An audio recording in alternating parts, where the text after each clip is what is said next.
Hello friends, welcome to my channel. आज आपण खवय्यांसाठी एक खास आणि पारंपरिक गोड पदार्थ बनवणार आहोत, तो म्हणजे काजू लाडू। हा लाडू खूपच स्वादिष्ट, पौष्टिक आणि सणासुदीला अगदी परिपूर्ण आहे। चला तर मग सुरू करूया काजू लाडू तयार करण्याची झटपट आणि सोपी पद्धत।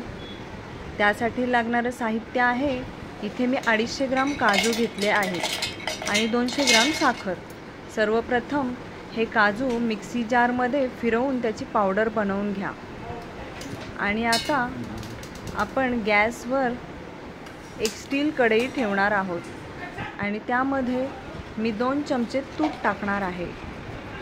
सर्वप्रथम आपण साखरेचा पाक बनवणार आहोत।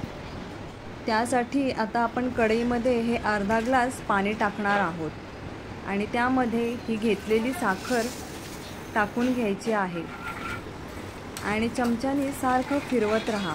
या पाण्यामध्ये साखर पूर्णपणे मेल्ट होईल आणि नंतर मग आपला पाक हळूहळू तयार होईल। कंटिन्युअसली फिरवत राहून पाक झाला की नाही हे चेक करायचं आहे। इथे बघा, अजून आपला पाक तयार झाला नाही आहे, त्यामुळे मी त्याला अजून उकळून घेत आहे। एक 10 मिनटं हे पाणी उकळल्यानंतर आपला पाक हळूहळू तयार होईल। तुम्ही सारखं चेक केलं तर नंतर हे पाणी, साखरेचं पाणी जे आहे ते घट्टसर बनत राहील। आता इथे बघा, पाणी आपलं कमी होऊन पाक असा जाडसर तयार झाला आहे आणि त्याला थोडा चिकटपणासुद्धा आला आहे। चमच्याने चेक केलं तर ह्या पाक घट्टसर लगेच कढईमध्ये पडत नाही, त्याची एक तार बनते आणि मग अशा पद्धतीने हा आपला पाक तयार झाला आहे। आता याच्यामध्ये आपण बारीक केलेली काजूची पावडर टाकणार आहोत। आता ही काजूची पावडर टाकल्यानंतर आपल्याला सतत कंटिन्युअसली चमच्याने याला व्यवस्थितपणे पाकामध्ये मिक्स करून घ्यायचा आहे आणि गॅस हा मंद आचेवर ठेवा, नाहीतर काजूची पावडर कढईला लागून करपण्याची शक्यता आहे।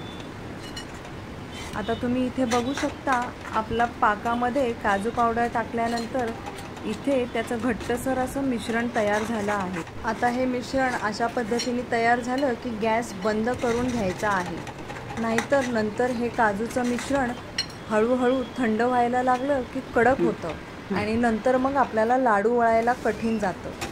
त्यामुळे पटकन गॅस बंद करून नंतर अशा पद्धतीने हाताला तूप लावून तुम्ही लाडू वळून घ्या।